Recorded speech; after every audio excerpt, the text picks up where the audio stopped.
Good evening, dear supporters and friends of the Käte Hamburger Center Law as Culture. The lastly postponed forum evening with Hamid Sulaiman can finally be realized today. Wonderful, I'm very happy about that. Hamid Sulaiman, our current artist in residence at the Käte Hamburger Center, will provide insight into his work, 82 Before Freedom Hospital is the title. This is the artist's second graphic novel, which follows his first well-received piece, Freedom Hospital, translated into German before and by the Hansa Verlag Berlin 2017, and until the end of the year it will be in English. In French it started, then it will be in Italian and in Spanish. So what is still lacking, we are looking for a translator into Japanese. This new graphic novel is about a Syrian family living in Damascus who travels to the city of Hama to witness the violent events that took place there in 1982. We will talk about this in much more detail. For a long time forgotten, badly documented, thrown out of historical observation, but revivified by Hamid's project. That's your intention. Let me give you a first impression on what will attend you this evening. The subsequent discussion with Hamid will concern the tension between the aesthetic representation and horrors of realities. Art Spiegelman, we will come back to him, who dealt with Nazi-era concentration camps in his famous novel Maus, was one of the first to meet this challenge. How is it possible to transfer another kind of message by way of drawing rather than by pure textuality? And how do the visual and the textual narrative come together? This will be a central question for our debate. This is one of the questions, at least, the Center for Advanced Study Law as Culture addresses, namely the moment when the aesthetic power is brought into connection with the force du droit, which is still lacking for the events at Hama. Please allow me to draw your estimated attention to a new publication at the center, namely, I have to look at it, here it is, the new publication, Law and the Arts, Elective Affinities and Relationships of Tension. You will have seen it on our website, and it is edited by Yueleko and myself. This book is reflecting the debates and discussions we had during the 5th year of the first phase, when we tried to go beyond the well-known, though still very demanding topic of the relationship of law and literature. What is rather well known for the culturalists among the students of the law. Instead, we were dealing with the relationship between law and sculpture, law and architecture, law and music, law and the visual arts, law and film, but we did not deal with comics. Comic cultures, sequent aesthetics, graphic novels, mangas, or Bildgeschichten, as in the tradition of Wilhelm Busch, we might say. This will be the privilege of this evening, because Hamid Sulaiman has made a choice for comic art as his medium of aesthetic communication. So, and I have tried also to present him in this medium. You don't know it, you must have looked at it. I don't know whether you can recognize yourself yesterday evening. Let me say 2 words about Hamid in order to introduce him to the public. Hamid is a Syrian artist and comic author. He was born in Damascus in 1986, so a rather young guy, and trained as an architect at the Damascus University in 2009.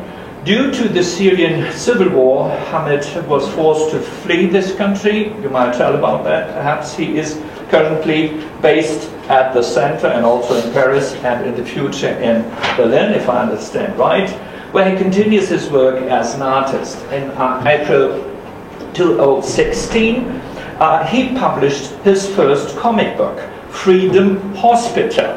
I have it here, and most of you might have seen it. This is Freedom Hospital, and it is very recommendable. It was first edited by Arte in France. Since October, he is an artist in residence at the Käte Hamburger Kolleg, Recht als Kultur, where you are working on your second graphic novel, or whatever you say for this type of aesthetic sequential work, 82 Before Freedom Hospital. So you really must know what kind of a tremendous, incredible career after this experience. He became known to me through Käte, our communicative link to the art world, extremely visible for an intellectual large public by way of the special edition with reference to his work in the Zeit magazine. And then the translation of Freedom Hospital from French into German, and then, as I told, into a lot of other languages. What a great success. A lot of prizes followed, of whom I would only like to remind you some. You promised to write it down, so yes, please say it by yourself. And this is also the moment to pass the floor over to you. But first of all, let us welcome him once again to share his aesthetic knowledge, competence, and capital with us today and this evening in a discussion that will lead also to his studio. We'll have the chance to have a look into the working place of the artist tonight. Oh, very welcome again.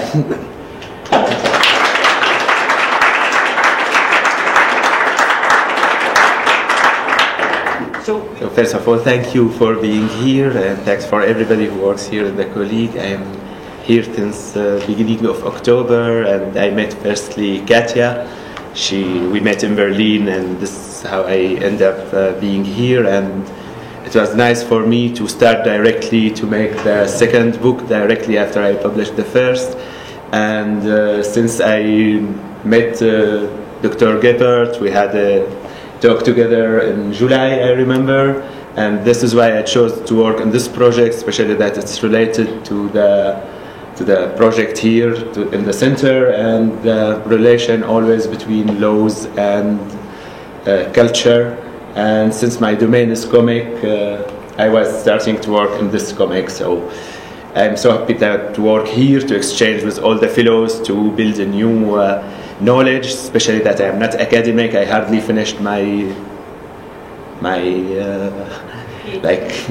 PhD, I didn't finish my master, I hardly even my diploma, my parents forced me, I quit actually, and then I finished my diploma, then I did my master and I didn't finish it. So to find myself here in the Kolleg after this, working with all of you professors, doctors, all of this, it was a new challenge for me.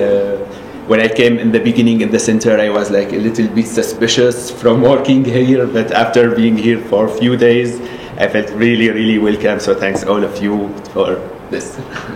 Thank you very much, because we were and we are still very much enriched by your questions and by your remarks and by your way to think the world by way of images and also by text. So this will be my first question, if you allow. What inspired you to make comics, to be in the comic culture field? Instead of doing movies, instead of painting, instead of sculpturing, instead of a lot of media of traditional art that do exist, because we know, everybody knows, comic art has not the same legitimacy place than other arts, than other art genres. but it is on the way to be sold at very high prices, meanwhile, if you have become a very famous comic author in the end. And so my question is, how do you came just to this medium of aesthetic communication? Since I was young, I was so inspired by animations, by animation films, and then I started to know that most of animations that I like originally used to be comic books, and here in Syria we didn't have any comic book shops or not a lot of comics. All of this was a little bit considered as like Occidental culture, so it was not supported at all. Then when I had internet, I started to download books and read, and like the most books that really marked me was the first when I read Mouse, so of Arch Spiegelman, when he speaks about his diaries with his father. And then I started to get more in other books like Persepolis by Marjan Satrapi, where she tells her childhood in Iran during the Islamic Revolution. And then more and more books that I found, like Joe Sacco, who is a journalist actually, who started to make books about like he wanted to make documentaries in the beginning, and he didn't find all the support to make the documentary, the production, all of this. So he decided just to draw comics, and his comics became really famous worldwide. The most famous is Footnotes in Gaza, where he speaks about events in Gaza, the year 56. So all of this, I find that the medium of the ninth art of comics, or no matter how you will call it, it's like some sort of a media where it became known to exchange between cultures, and people who are looking to know more about other cultures, they will go to this media to search for. And the same also that we come back comparing to cinema, to documentary. There's no production, the production is just me, my stilos and my table, and I can do the book. So this is also easy to do, you don't depend on other people to do it, since I work always alone. So it's good. Yeah. So I understand a lot of that, but I think in order, and that's why I did the drawing, I think understanding goes by doing yourself. Yeah. And so perhaps you could give us a hint how to make our next comic. So what is essential for the comic in difference to a textual work that has some illustrations, or illustrations that has textual elements, etc. What makes the specificity of the comic art? Could you help us to understand this better? Like this question a little bit, that what I was asking myself while I was doing the book, because before to do the book I said, okay, I can do a comic book, it's not a big deal, but I was not really, I didn't have any education, not as an artist, not as a comic book author, and I was already good in illustrating. And when I started to work, I discovered that to do a comic book, it's not enough to be a good illustrator, and it's not enough to be a good writer also. So actually it's other thing totally. It's more what's called more the sequential art. So certainly reading and looking and searching, and I went especially to Paris, like when I left Syria I went to Egypt, then I came to Germany, I spent here 2 weeks, and I said no, I should go to France if I want to do a comic book. There the culture is very important, and I had the chance to meet authors and editors to exchange and all. And then I went across several books also about speaking about comics and making comics. The most famous of them is Scott McCloud. He's a very bad comic writer, but he really did very great book to explain how to make a comic. So like 3 months ago I was in Angoulême Festival, the biggest in the world, and we had all the famous American authors, and we were in the same table, and they really hate him. And like when we were speaking that this book is good, they were not happy at all. So I always come back to this book. He did 2 books, one of them making comics, and the other one is called Understanding Comics. So even people who don't want to make comic, understanding comics is really good. It's him, the basic character, and he tells stories about how to make comic and how to make a sequence. The thing that in a novel, like everything is described by the text. So we can build our images, we can imagine whatever we want. In a film, everything is existing here, we have it already. In a comic, its part should be told by the images, and other part by the text, by dialogues, by narration style that we are using. And then after all, there are the sound, for example. The sound is something that we can write it, we can give the emotion, give the feeling of having a sound, the movements, all of this. And then about working on the how to make the book totally, I try to do the classical style, which means that I wrote all the text. I like to write all the text from beginning to end, give it to people to read, give it certainly to my editor now, since I'm working on this book with my editor directly. And after editing all the text, finishing with the text, the second step that I do normally, what's called the storyboard. And this storyboard is like a fast sketch to show how to transfer this text here, what should we see in the images and all. It should, like here, it's a little bit detailed. Sometimes I just do stickman, but I prefer in the beginning to do it detailed, so it will help me with the characters. Of course, this step should be also go on with designing the characters, designing the decorations, where I should draw all of them separately and train on them, because I have to repeat them totally. And as soon as I am sure with this step, I move to the second step, which is penciling. So here is this page. I just had to change, for example, here because of the text, and I do it with pencils, just like a rough that. So how should I do it? And then the final step will always be inking, to put the ink and make it final. So this is the hard thing. We don't put normally the text directly. Some authors do, but since I publish in several languages, it's better to keep it separated. And I also, in galleries and in museums, I show this work. So I show them as artworks without the text. That's how I work to do the whole book finally. So far in the Kolleg here, I've ended writing. I'm almost done with storyboarding the whole story. And I'm starting with the final pages. I've done around 40, which means that I'm so short on the work. But we will do it at the end. Procrastinating is good. No, thank you very much. You gave really an excellent insight into the way you produce it. But there is some more. So this is, so to say, the logic of the comic. And the second element is, of course, to give this logic your specific flavor, your specific style. What is, in any case, the hard contrast, white and black, gives a lot of opportunities to bring in emotions very, very strongly in another way than it just would be in color. You have done a decision against coloring. And I'm doing an exhibition at the moment about some colors of the law, and you're against the colors, and that's why I must insist also on this question. Why do you think that the white and black contrast is exactly the aesthetic means that you need for your purpose and your work?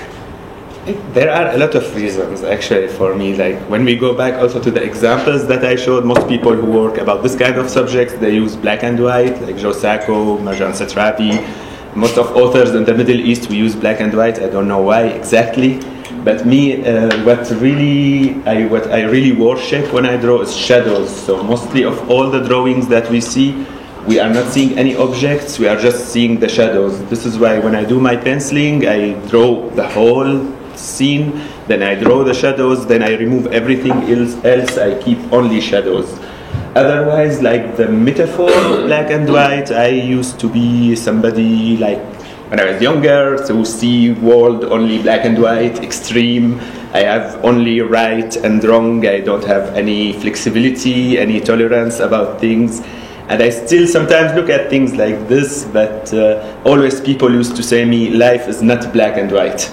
So I said, okay, what if life is black and white? So I like to, here I'm creating the life as I want. I would like always to create it black and white.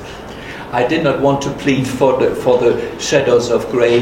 Certainly most of you won't understand the joke. Okay, nobody laughs. But whatever. it would mean that you really, this is your medium, and so it would be interesting to have a more concrete insight into the way that you tell the story on a double level. On the one side, the visual narrative and the textual narrative. This is very important, and how both of them merge into something that makes something and creates something new. And I think the best way to do this would be to tell us a little bit about your last book, Freedom Hospital. There we might understand better what it means on a concrete level, how your work or these ideas, general abstract ideas, are transmitted and transferred. So I would like that you tell a little bit about this wonderful book. When I started writing, I was inspired by a style of writing that was a little bit in the Arab world, in Middle East. My favorite authors like Najib Mahfouz or Ala Aswani, they write their books. The real hero is the place, and the characters are just the people who live in this place, or they are united in this place. And I find also this style was helpful. And not the hero figures. Excuse me, as we know from American comics, it's always the heroes. Yeah, and even here, Tintin, Lucky Luke, always one hero we follow from the beginning to the end. So at the same time, when I wanted to do this book, what motivated me was always the question about what's going on in Syria. People don't understand what's going on in Syria. And always the answer for me, nobody really understands what's going on in Syria. And even if you ask a Syrian, it depends where did he come from, what's his political points of view, a lot of things. So he might say you this is a revolution, or this is a terrorist conspiracy, or anything. So in this book, directly when we start with the story, I present a gallery of characters where since the beginning we see that it's not only one character we will follow from the beginning to the end. I'm saying we have 12 characters, don't focus on one person, we will follow several stories. And this is like some sort of theatrical way of presenting the book. And then the main story is about a field hospital where there are different characters, like Yasmin, she's the girl who started this project. Sophie, she's a French-Syrian journalist who went to make a documentary about it. And here we have Abu Taysir, who is one of the armed rebels. And now the book that I am writing, 82, would be the story of Abu Taysir when he was in Hama in the year 82. So as usual, here we see only shadows. I used some artistic ideas because I thought that I was doing classical comic, but actually it was not classical at all. And I didn't understand this in the beginning, then I started to add to understand. But here, for example, for the timeline that I'm using, every time I use here 1 week and 450 victims later to indicate the time. And this is some sort of the calendar that now as Syrians look at how we think of the conflict. It's about numbers of victims every day and all of this. At the same time, the other idea that every time we see an arm, we see where this arm is made and who is using it. Here there's a drawing that I inspired from Matisse, certainly, the dance of Matisse, and it's about the demonstration, the beginning of demonstrations in Syria. It was more sittings where people sing and dance and turn around. And since I was there once in one of demonstrations, I thought a lot of this drawing. This is why I like to include it. Could we stay there just for a second? And the art historians, of course, will remember this extraordinary painting by Matisse that was bought by a Russian collector and can be visited at Moscow or Petersburg. And so this is very interesting, I think, because it gives us a hint to other people you were interested in, as for example Roy Lichtenstein. I remember one of his images that resembles a little bit, but I think this one especially is very strong because you made the connection between the dance movement, the beautiful dance movement, and on the other side something very different that is a manifestation, and where people are pixeled in the background to non-recognizable human beings. So this is, and a mass would be better to say this. So I think this is really remarkable. It would be nice if you find a way to leave, for example, this one as not a real gift, but you know that the artists in residence are asked to leave something. This could be something we would appreciate a lot, I would say. But I don't want to make suggestions. Sold or no? If it's not sold, it will be here. We'll talk about this later on. Just an idea that came out. So I interrupted you, and please, I beg your pardon. Yeah, and this is also the last question that I always ask myself about how to show violence, or should I show violence or no in the story. And when I was writing, there were always this question: should I show violence or prevent showing violence at all? We know that there's a lot of violence in Syria, and finally my decision was to show violence, but in my way. Not to show it in a direct, disgusting, bloody way. I wanted to show it more in an expressionism way, in a way that we can get more feeling than to see images and see what's going on in the war directly. Well, this is, of course, as all of you know, a point of discussion. It was a point of discussion for representing the Holocaust or the Shoah. And it was a discussion with Maus and Art Spiegelman.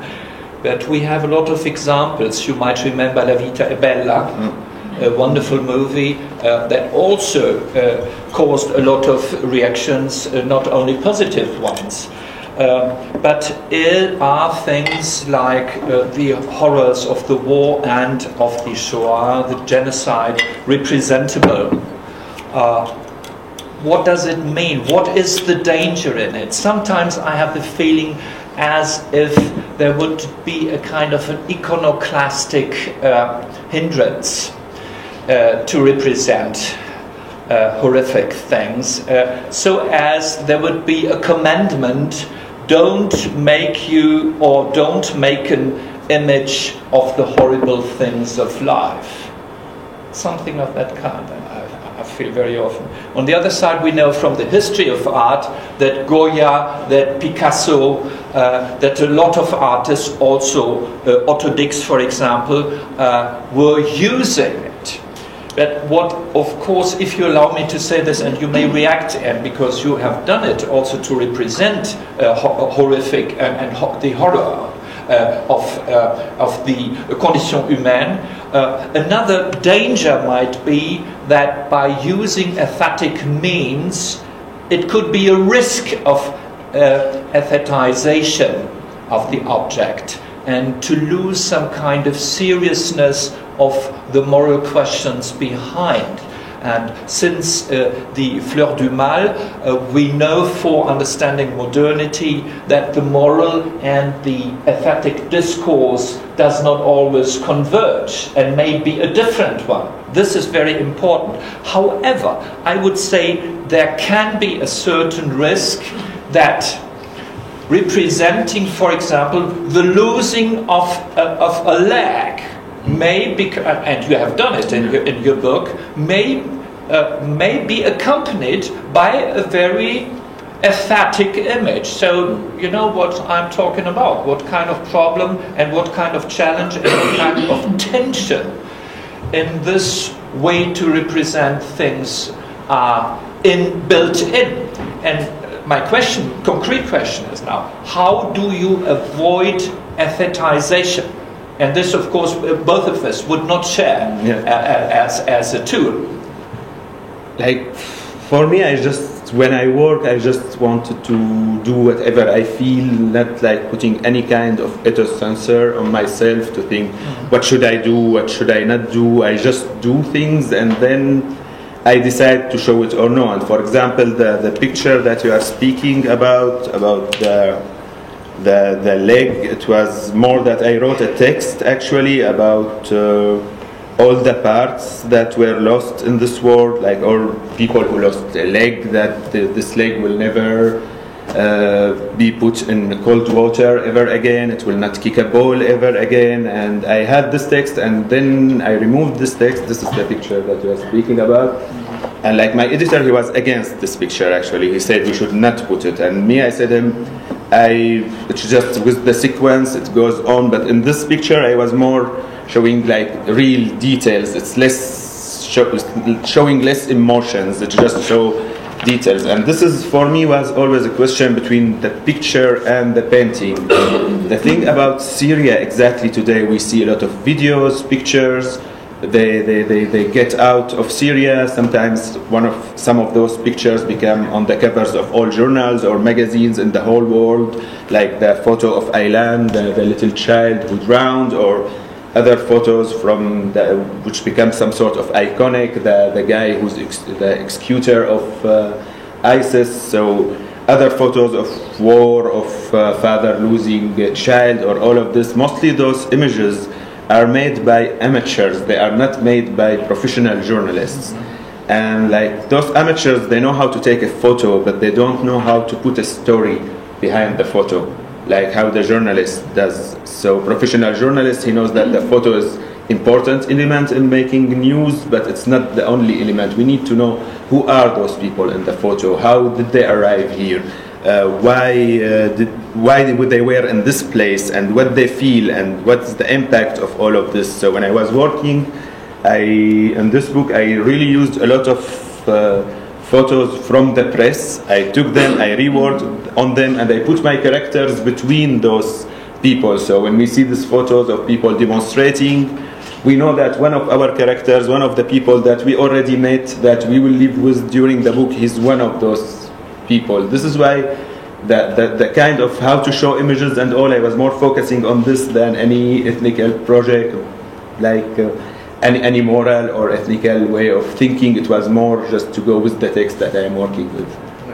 But the reaction only to, I understand very well your position, but the reaction, for example, that the apologete of the French Impressionism in Germany, Julius Meyer-Graefe, expressed in reading and looking at a famous image, this one, by Otto Dix. I might perhaps, if you allow, read some elements of this. Die Brutalität dieser Manifestation stellt ein öffentliches Ärgernis dar, he said. Aber nicht nur das sei es sei nicht nur schlecht, sondern infam gemalt, mit einer penetranten Freude am Detail. Und der Ästhet fährt fort. Dieser Dix ist, verzeihen Sie das harte Wort, zum Kotzen. Gehirn, Blut, Gedärm werden so ausstaffiert, nicht etwa gemalt, dass alle animalische Reaktion zu Höchstspannung getrieben wird. This is a position that has been taken with regard to the images of the First World War and especially with regard to Dix, who is a very interesting case. We had an exhibition lastly in Düsseldorf, and you will partake in a discussion in the 11th of May. I'm going to have an artist talk about his work. Yeah. And so this relationship might be interesting. So this is a kind of digression, but we come back to the 82, I think, now, to the 82 project. We had said we won't take more than half an hour for the first part, and we are rather in time. If we are too long, please interrupt us, and if you have very urgent questions, this is an open discussion and not a talk show, a bad talk show. No. Please. 82. How did you came to 82? What is the background of 82? What should we know about 82? Because 82 as such doesn't say so much to most of us. Hama neither, and it is difficult if you try to find the real story as historians would tell it. You will have a lot of difficulties. What is about documents, what is about documentality that we discussed with Maurizio Ferrari so important for modernity?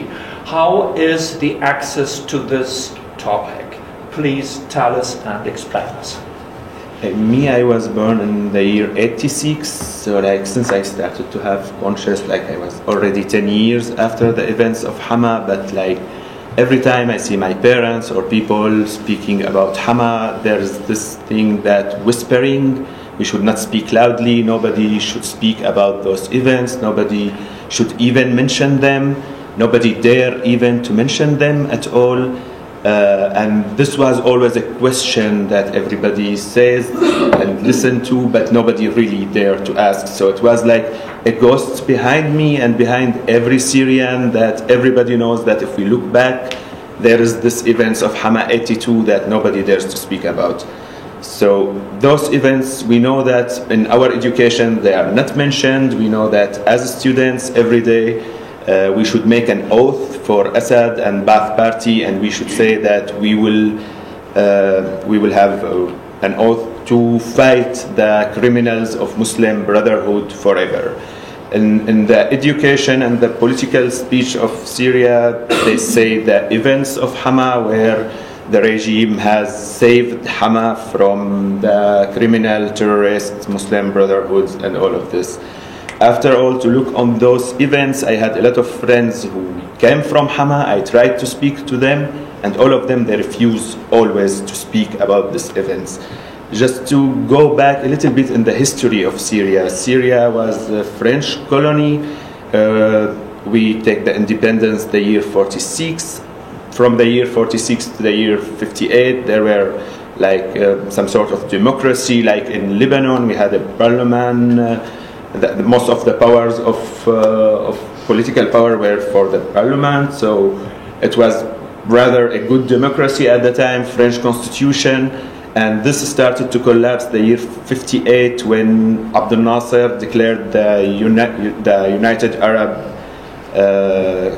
Republic. It was between Egypt and Syria, and Nasser has established a totalitarian system in Egypt. So when he came to Syria, he changed the constitution, he shut down all political parties, all magazines, journals, freedom of expression, all of this. And here when Syria started to lose this democratical epoch, and this democratical era, we had changed like around 9 presidents in 14 years.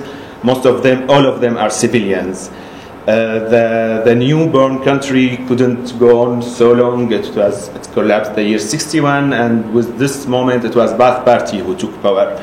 And in Ba'ath Party there were this famous figure Hafiz al-Assad. He was young, and this Ba'ath Party, they were against the union. They wanted to start to take power, and they put military presidents. Since this moment they changed the constitution, saying that Ba'ath Party is the leader of the government and the country and people and everything.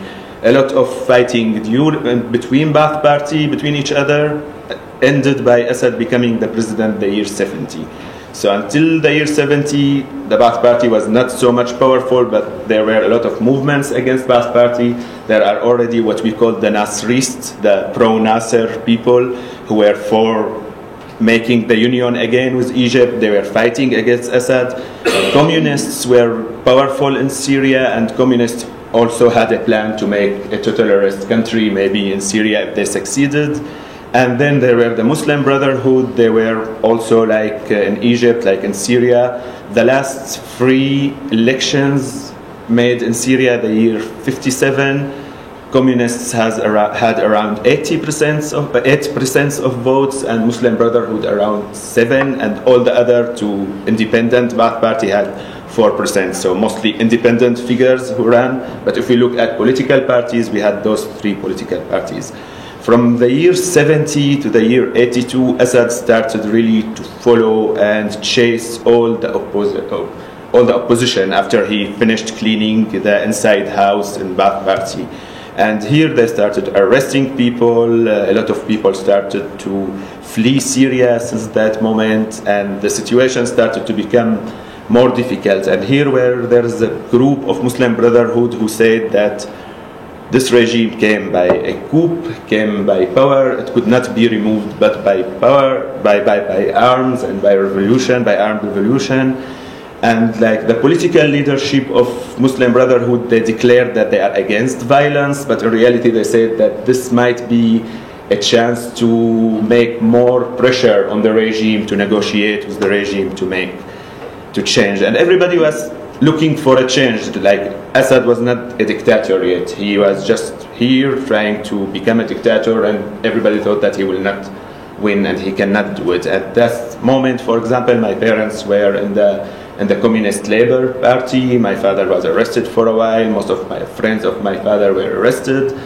And the year 82, the Muslim Brotherhood made their center in Hama city. There are no details almost at all. Finding details about all of these events in Hama was really difficult, a long work I had to do. But I did this work because me, myself, first, I want really to know what is this story that behind Hama. So my father was an engineer in Hama, and 2 days before the events started, they asked all engineers to get out. And the day the massacre ended, they brought all engineers from all Syria just to start cleaning around. So I started to look on all the documents that I could find. I didn't find much of articles, journalist articles, or things like around 10 to 20. In Turkey there are a lot because Turkey had freedom of expressions. Of course, Iraq, they spoke a lot about those events, since that Saddam and Assad, they are Ba'ath Party, but they don't like each other. So Saddam opened his media to speak about this, in Kuwait a little bit.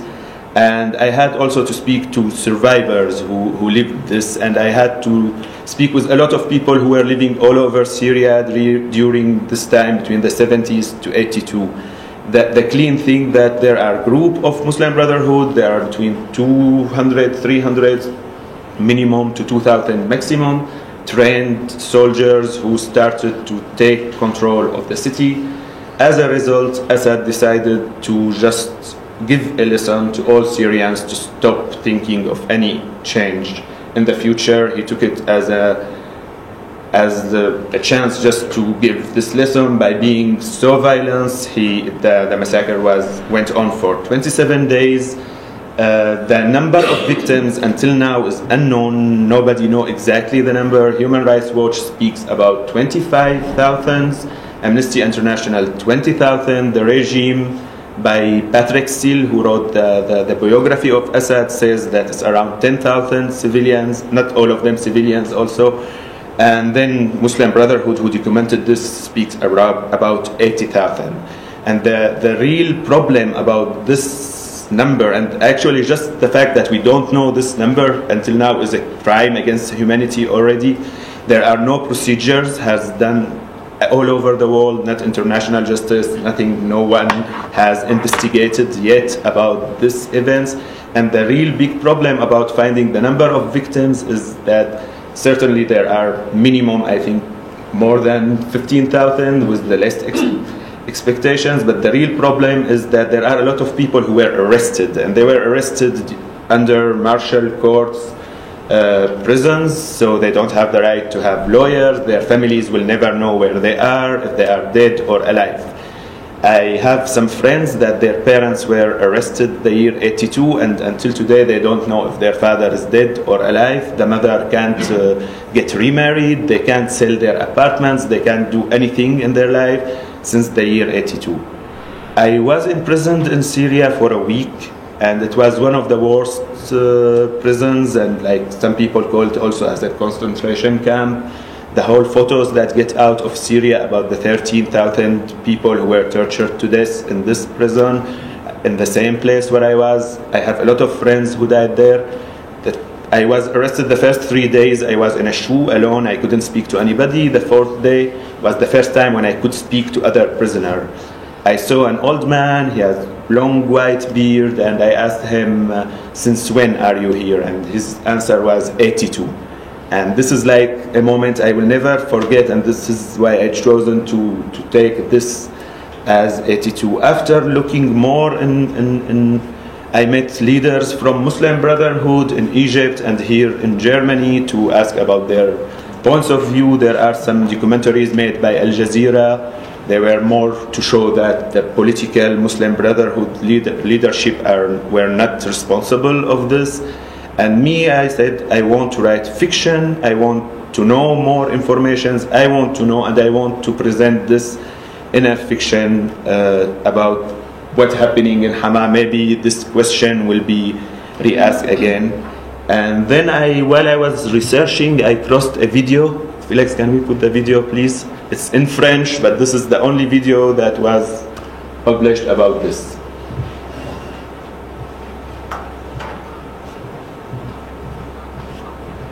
The sound.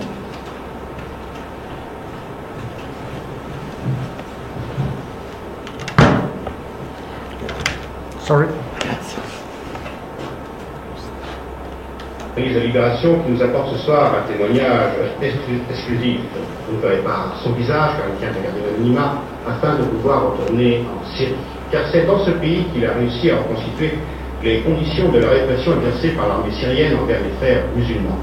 Cela s'est passé en février dernier à Hama, à 200 km au nord de Damas. La bataille aurait fait 10 000 morts.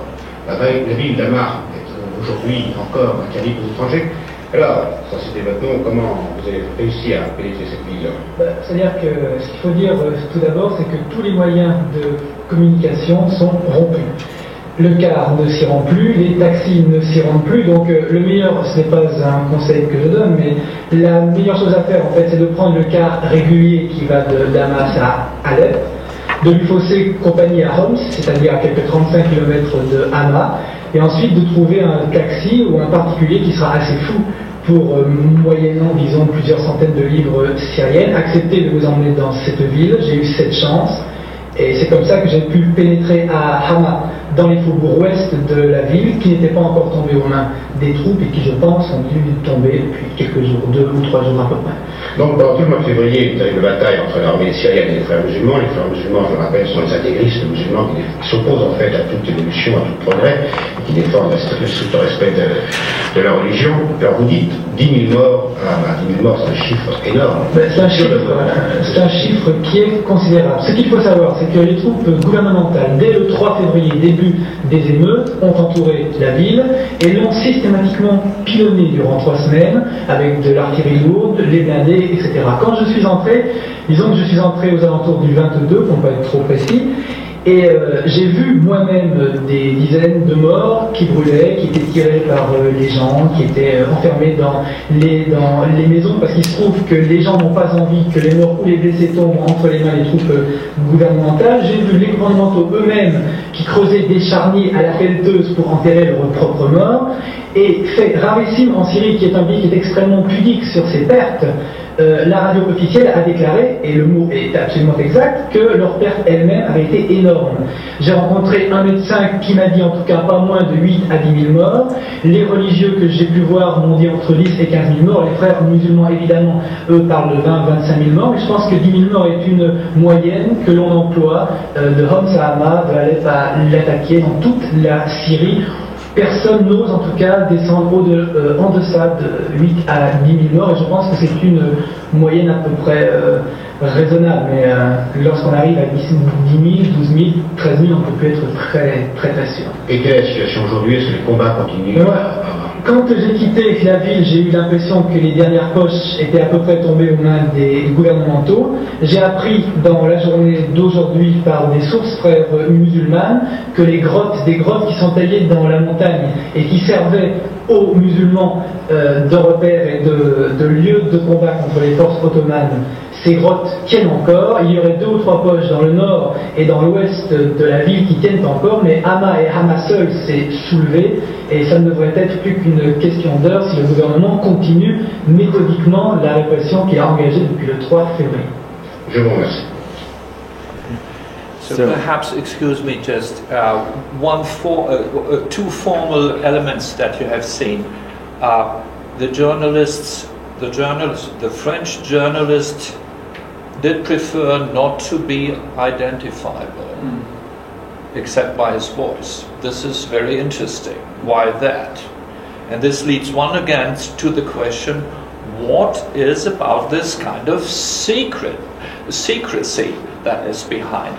Why must it be hidden? Where does it come from that an event of such an importance and such an impact has to be thrown out of history? Even if there is a difference between 5 or 80,000 people, but then my question that I have noted, Eve, is how to find aesthetical truth within the uncertainties of historical truths and plurality. That is, I think, then the challenge you were facing, if I see right. Just to go back to the video, I was like, when I searched, this is the only video that was presented all over the world that speaks about this events. This is the only foreign testimony that we have about those events. I contacted my friends in La Libération to search this journalist, and finally I found this journalist. His name is Jean-Pierre Perron. He's still living in Paris. I met him and I spoke with him. Those events, certainly Assad, apparently that what I understand and the most logical explanation that to not be judged in front of international justice and to not have pressure by the States or Europe who present always that they support democracy in the Middle East and all of this. So since that there are no real evidences about what happened, and since that the Muslim Brotherhood had made also some attacks in Syria, and two famous of them, one of them was in the center of Damascus where they attacked a military office, but most of victims were civilians, and this article is about this. The other one was an inside job where one of the soldiers who was Muslim Brotherhood, and he killed all of his students, 35 students, and there were the Muslim Brotherhood fighting front. They declared their responsibility. This is what Assad wants to show, that it's terrorist thing. He really focused on those events. At the same time, nobody knows what happened about Hamas. So when I met the journalist said me that at this time he was working in Lebanon, he was visiting friends in Syria, and he really found himself accidentally next to Hama. He was not in the city center, he was like in the suburbs of Hama. He went with a taxi, he knew that there's something going on. He saw that they closed all the streets around, nobody can enter inside, nothing, and he tried to get as close as he could. So he was in a village just close to Hama where he met people who were succeeding to get out. People in Damascus, and I met Muslim Brotherhood leader, the guy who was the chef of Muslim Brotherhood at this time. He was in Damascus, he knew about the events. Like 1 week later he started to have an image about what's going on there. People who were living in Damascus, all over Syria, they couldn't know. They knew that Hama was closed. There are compacts there. Nobody knows what exactly happened. One of the survivors, she went out like the 15th day. She went to Damascus and she started to tell friends and family about this, and nobody believed her at all. And like some people were sarcastic with her, because some people said her, if Hama is destroyed now, we can't eat cheese of Hama, which is very famous in Syria, anymore.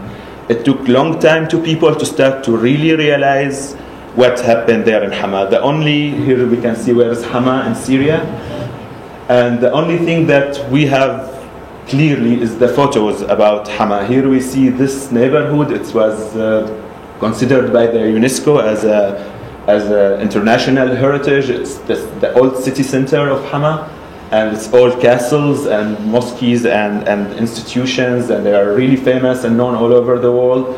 This is the same photo before and after. Of course, Hama is very famous of its water mills. So we can see them in a lot of photos. Here is another neighborhood, which was also the city center. We can see that the destruction of the city, there were 30% of the city bombed down from inside with TNT after the whole combats were over. We can see how the difference is here, like it's the same neighborhood from another side. You can see this bridge is this bridge.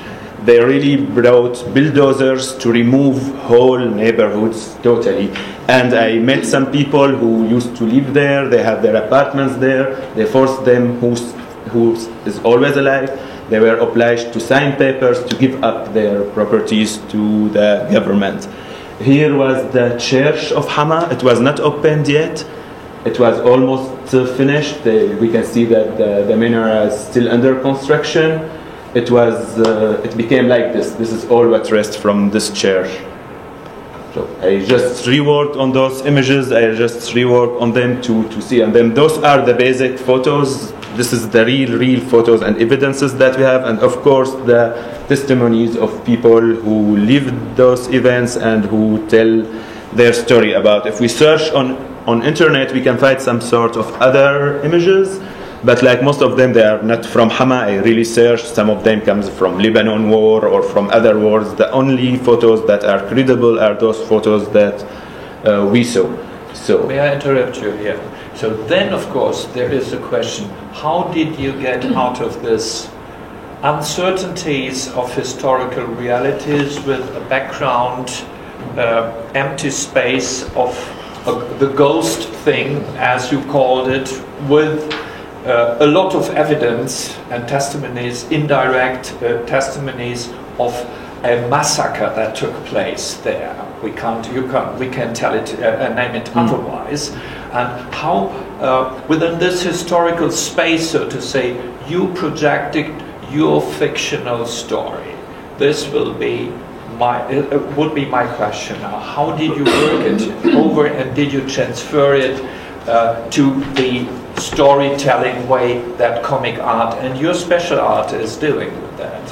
Finally, I am not journalist, I am not historian, I am not working for any investigations or law institutions, so my work was not really to make all of this research and give it to the world as the reality. Anyway, we had a history teacher who said that the reality even doesn't exist. If there is an accident just here in the street and we go out to see what's happened, we will directly listen to 10 different stories about how this accident happened. So to go back to this kind of events, this huge massacre, and that was documented only by the regime and Muslim Brotherhood. There's an important book written by one of the guys of Muslim Brotherhood who's documenting, and those photos before came from him. So my choice was to do fiction. I needed to know more because I didn't want to make to give wrong informations. I'm doing a fiction, so some stories that I am sure about, or I feel that, okay, it's mostly reality, some testimonies. I met somebody who lost all of his family. She was the only survivor, and she was a child. She lost everybody, her parents, her cousins, her uncles, the whole family. I forget the name of the family. The whole family doesn't exist. She is the only person. There's a Syrian artist, he's a painter, and he drew about this. He was 6 years old when the events happened. He saw his father dying in front of him. They killed most of intellectuals, and of course Assad regime in the same time with Hama, like few months before and few months after, he succeeded also to arrest most of communists, of Nasrists, and of any other oppositions, because even Ba'ath Party was divided at the same time. So this is why for Assad was the goal to just shut the mouth of anybody opposition. He really wanted to not. He was he knew that for the international community, people should not know about this. This is the best way to get out. This is why with the events now in Syria, we saw since the first day, people are documenting everything, taking photos of everything, making videos of everything. I hear like huge numbers about how many millions of videos were uploaded on YouTube from Syria, just because people were afraid from repeating Hama.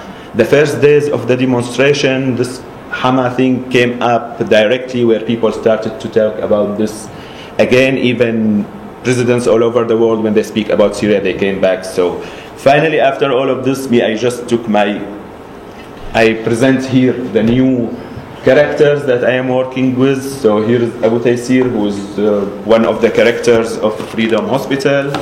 And here we have the colonel, who is also one of the characters. They both used to be communists and activists in the Communist Party, and they find themselves in the opposite side inside this war. After all, I don't want only to tell the story about this events, because half of the book will be about life in general in Syria and this time.